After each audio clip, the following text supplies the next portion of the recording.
Now, in the world of cars, we're all a bit guilty of being distracted by what's super shiny and new, and well, look at the number of people trying to make a style statement on their driveway with an SUV. However, for the vast majority, they just want to get from point A to point B with as little fuss as possible. And for those people, the default position for many years has been Volkswagen Golf. It comes in just about every shape and size and derivative imaginable. This is the all-new Mk8 Estate, and we're here to find out whether it still deserves that reputation of being the default family car.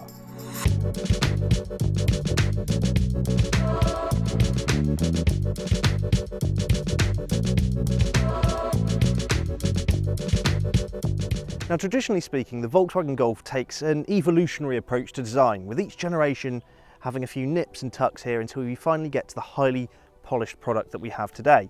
But the Mk8 actually did something a Golf hasn't done for decades, and that is split opinion. Its new domed front end and wraparound lights, complete with sharp character lines in the bonnet, certainly split opinion.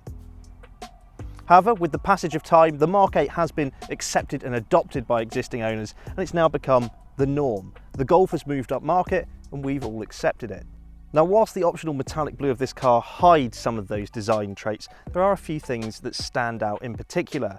You've got the standard LED headlights, and these cascading gills that wrap around the edge of the car.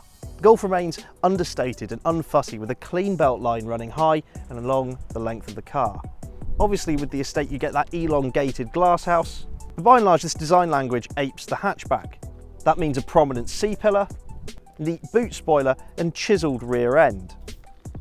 Now, this particular car is in style trim, that's one up from entry level, and you get standard 17-inch alloy wheels, though I think these optional 18s look really good in this spec. A few other things that have been optioned on this car include the glass panoramic roof you see, and this metallic paint. Now, I know it's the current trend to be an extrovert at the moment these days with wacky designs, but there's something refreshingly subtle about this Estate car. The interior continues that very mature theme with a cascading tiered dashboard and neat integrated vents across the width of the car.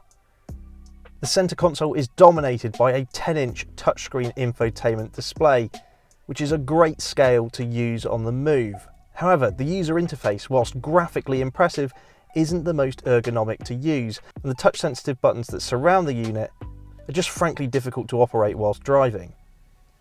This lower grade style model actually escapes the haptic feedback buttons on the steering wheel, which I'd certainly say is a good thing. Elsewhere in the cabin, build quality is strong with nice durable materials. However, I would say there are a few too many hard plastics for a car at this price point. Supportive, highly adjustable seats serve front passengers really well, and you also enjoy plenty of standard equipment such as adaptive cruise control, climate control, 10 different colours for mood lighting, although in this style trim that's actually upgraded to 30 different shades of ambient lighting. The cabin feels spacious, and that's something that's really amplified by this optional glass panoramic roof, which is a great thing to open up on sunny days. That sense of space actually translates into physical space in the rear, with back passengers having plenty of head and legroom, even with the glass panoramic roof eating into some of that overhead space. The only shortcoming is that there's a sizable transmission hump for the middle passenger to straddle.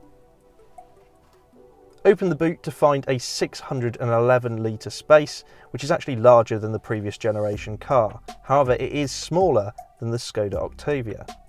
There is something to be said for dog owners and estate cars, with the lower load lip enabling Fido to jump in and out with less stress. Fold those rear seats down and you'll carry far more than the dog with 1,642 litres. So, behind the wheel of the Golf Estate, and now's probably a good time to talk about what's under the bonnet of this specific Golf. You'll find a 2-litre turbocharged diesel engine producing 138 brake horsepower and 360 Nm of torque.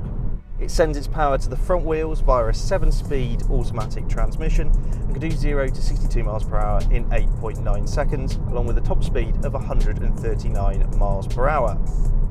Now, whilst Volkswagen hasn't necessarily had the most squeaky clean relationship with diesels of late, this is a very, very refined engine, I have to say. Think back to the days where diesels were a bit agricultural and rattly. Yeah, that was a very long time ago now, because this thing is smooth as silk. Okay, if you let it rev out, it does make itself known. It sounds a bit coarse and noisy, as you'd expect from most diesels. but once cruising, there's very little in the way of vibration coming through into the cabin. It's quiet, and it's got that really nice low down torque delivery, which is what you really want from a diesel engine. Now, this sort of specification is going to spend quite a bit of time on the motorway, and having that in-gear acceleration, having that mechanical muscle that a diesel offers, as well as the fuel economy, of course, makes it very appealing indeed. Driven at speed, there's a little bit of wind noise coming from the A-pillar and a little bit of road noise creeping in, but I have to say I've done a couple of 100 miles on the motorway with this car over the past week, and it's a really lovely, comfortable thing to clock up the miles in. Like I say, that diesel engine is right at home, and this 7-speed automatic gearbox does really well when you just leave it to get on with its job. The changes are near imperceptible, and thanks to the bags of standard kit that you get in the latest Golf, it means you can set the cruise control, sit back, relax, and just let the car take the strain. It really is good at just soaking up distance, and I guess that's exactly what this sort of thing is going to be used for. Family in the back, dog to the vets, commuting backwards and forwards on the motorway. Leaving those long straight stretches of road behind for some more twisty undulating tarmac, and you'll find that the Golf is, as you'd expect, pretty competent. There's plenty of grip, and actually there's a new element of dynamicism in this Mk8 Golf. It just feels a little bit more eager to pivot itself around corners when driven with a bit of verve. However, this steering is very much devoid of any sort of feel or feedback. Yes, it's accurate, but it disconnects the driver from what's going on, so it's nowhere near as fun to drive as something like a Ford Focus or even the current Honda Civic. The ride in this Golf Estate is actually really good. This hasn't got any of the fancy adaptive dampers on it.